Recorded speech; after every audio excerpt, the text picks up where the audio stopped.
In the heart of West Africa, a revolutionary rose to power. A man loved by the people, feared by the elite, and admired across the continent. His name was Thomas Sankara, the African Che Guevara. A soldier, a visionary, a bold reformer. Sankara dreamed of a new Africa, free from corruption, colonial influence, and dependency. But not everyone shared that dream, especially not the man standing right beside him, Blaise Compaoré, his closest ally, and as history would reveal, his ultimate betrayer. This is not just a political story, it's a human tragedy. It's a tale of friendship, power, ideology, and the cold, calculated decision that ended the life of Africa's most promising leader. Thomas Sankara was born in 1949 in Upper Volta, a country shackled by poverty, inequality, and neo-colonial control. From a young age, Sankara stood out. Charismatic, intelligent, and fiercely principled, he joined the military, not just for duty, but for change. It was there he met Blaise Compaoré, a fellow officer. The two quickly bonded. Their friendship was more than camaraderie. It was a brotherhood forged in fire and shared ideals. They dreamed of revolution, of tearing down the old systems and building a self-reliant Africa. In 1983, that dream took form. With Blaise by his side, Sankara led a bloodless coup and became president of Upper Volta. One of his first acts, renaming the country Burkina Faso, land of upright people. And then the revolution began. In just 4 years, Sankara would go on to reshape Burkina Faso in ways no African leader had dared. He slashed the salaries of government officials, including his own.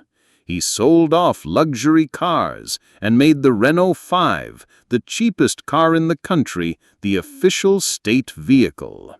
He banned forced marriages, promoted women's rights, and planted millions of trees to combat desertification. He built schools, clinics, and railways. He rejected foreign aid and told the IMF and World Bank, "We don't want your money if it costs us our independence." Sankara spoke truth to power, not only in Burkina Faso, but to the entire world. And while the people admired him, the elites, both inside and outside the country, began to worry. Sankara was becoming dangerous, not because of violence, but because of his ideas. And behind him, always quiet, always watching, was Blaise. Behind closed doors, cracks were forming. Blaise Compaoré, once Sankara's right-hand man, began distancing himself from the revolution's ideals. He enjoyed the perks of power, the discipline Sankara demanded, the humility, the sacrifice. They became burdens to Blaise. Rumors swirled of his growing connections with foreign powers and regional leaders unhappy with Sankara's anti-imperialist stance. There were whispers of deals, of promises, of betrayal. Was Blaise jealous of Sankara's popularity?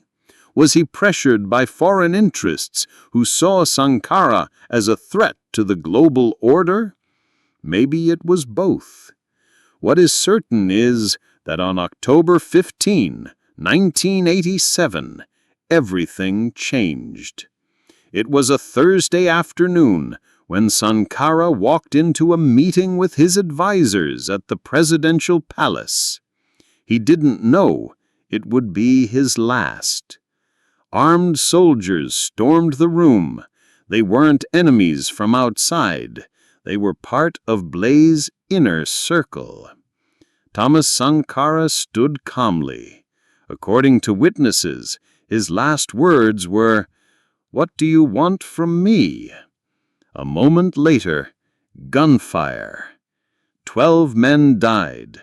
Sankara's body was riddled with bullets, hurriedly buried in an unmarked grave.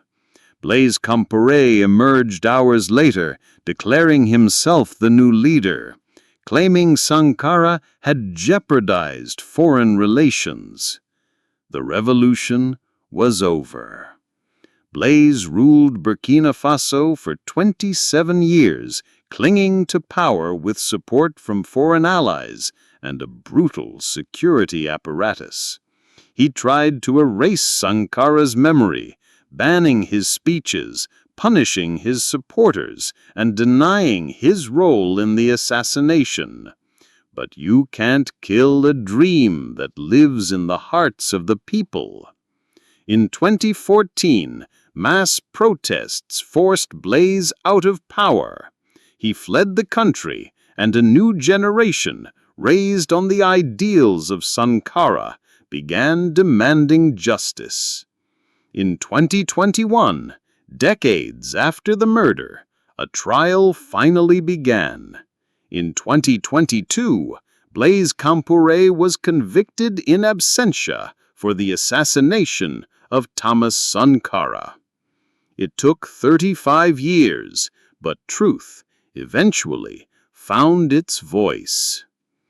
Thomas Sankara may have been betrayed by his best friend, but his legacy was never buried. His vision of dignity, justice, and African pride lives on in movements across the continent.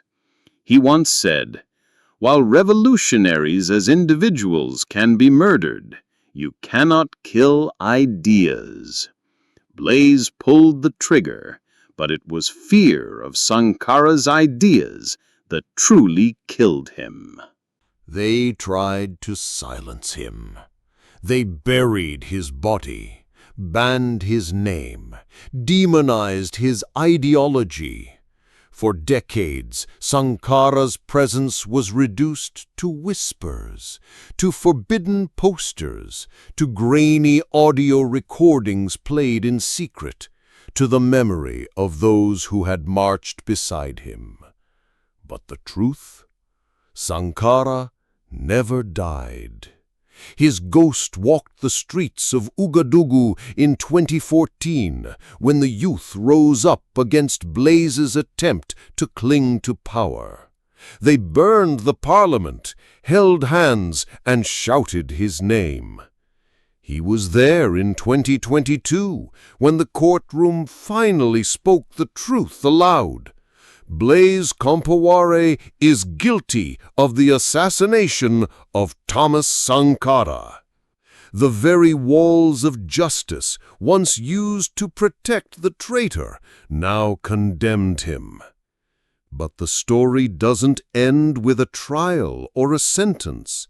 No verdict can reverse 35 years of political decay. No judgment can bring back the man whose mind carried the blueprint for an independent Africa. What remains is the question. This is the question that haunts historians, dreamers, and activists alike. What if Sankara had lived? What if he had 10 more years, 20?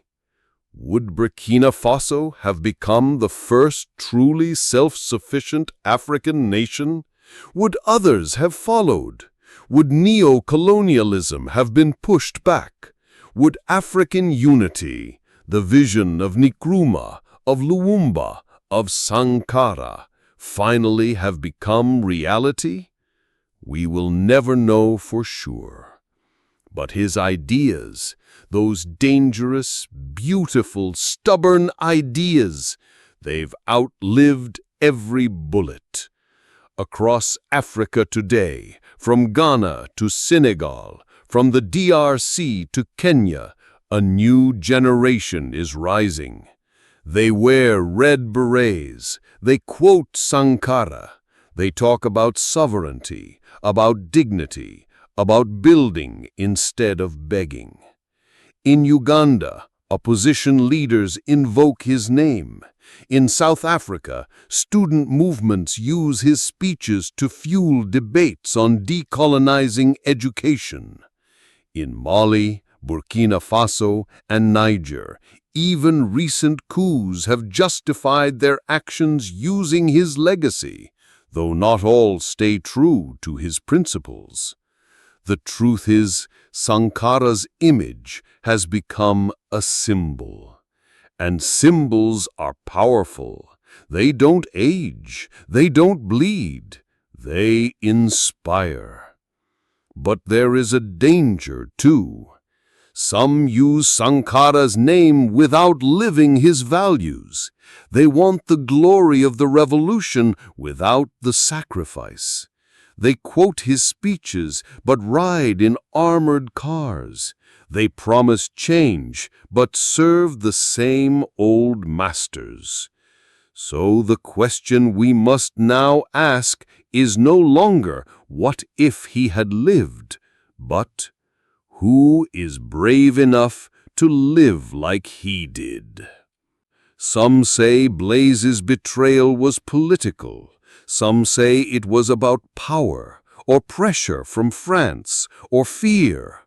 But the deepest betrayal wasn't the coup. It wasn't the bullets. It was the attempt to erase a man's soul from a country he tried to save. And that attempt failed. Because when people say Thomas Sankara, they don't just mean a man. They mean a way of life, a refusal to bow, a continent that rises with its head held high. So maybe the final betrayal wasn't Blaise's to commit. Maybe it's ours, if we forget what Sankara stood for. In a quiet corner of Ouagadougou, a statue of Thomas Sankara now stands tall, no longer hidden, no longer feared. It looks toward the horizon, toward a future he never got to see, but one he dared to imagine. And if you listen closely, through the wind in the trees he once planted, through the chants of children in schools he built, through the cries for justice in streets around the world, you'll still hear his voice. You cannot carry out fundamental change without a certain amount of madness. It took the madmen of yesterday for us to be able to act with extreme clarity today. Madness, courage, integrity.